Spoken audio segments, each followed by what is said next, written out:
Avec l'arrivée de Nico Williams, annoncée comme quasi certaine par la presse, de nombreux changements vont se produire en coulisses à Barcelone, du secteur financier aux changements tactiques qui nécessiteront de nouvelles adaptations.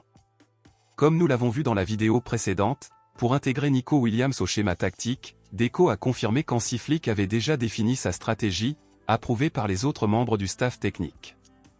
L'idée de Hansi Flick est d'utiliser Nico Williams comme ailier gauche, Lamine Yamal comme ailier droit, Rafinha légèrement en retrait mais plus axial comme milieu offensif et Dani Olmo comme faux neuf.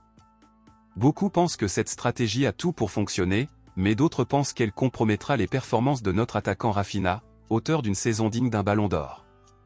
Si Nico Williams est intégré à l'équipe et que cette nouvelle stratégie tactique est adaptée, Rafinha devra évoluer à un autre poste.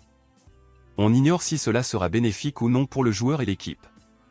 Dans ce contexte, et compte tenu de la forte probabilité d'un recrutement de Nico Williams, de nombreuses rumeurs circulent actuellement, évoquant une possible vente de Rafinha, voire un départ du joueur lui-même, mais je pense sincèrement que c'est très improbable. Puisque Rafinha a réalisé une excellente saison et risque de perdre sa place en équipe première avec l'arrivée de Nico Williams, plusieurs clubs du monde entier y voient une excellente occasion de le recruter. Un club anglais vient d'ailleurs de faire une offre astronomique. Ces dernières heures, Manchester United a confirmé sa volonté de recruter Rafinha, et le club anglais est prêt à offrir ni plus ni moins de 150 millions d'euros pour l'attaquant barcelonais. Cet argent bouleverserait la situation financière de Barcelone et du joueur de manière surréaliste.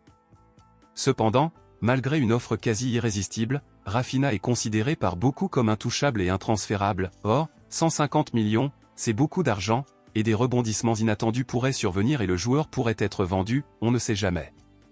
Dans ce contexte, êtes-vous pour ou contre la vente de Rafinha à Manchester United pour 150 millions d'euros? Pensez-vous qu'il en vaut vraiment la peine? Dites-le moi ici et je lirai votre commentaire. À bientôt dans la prochaine vidéo.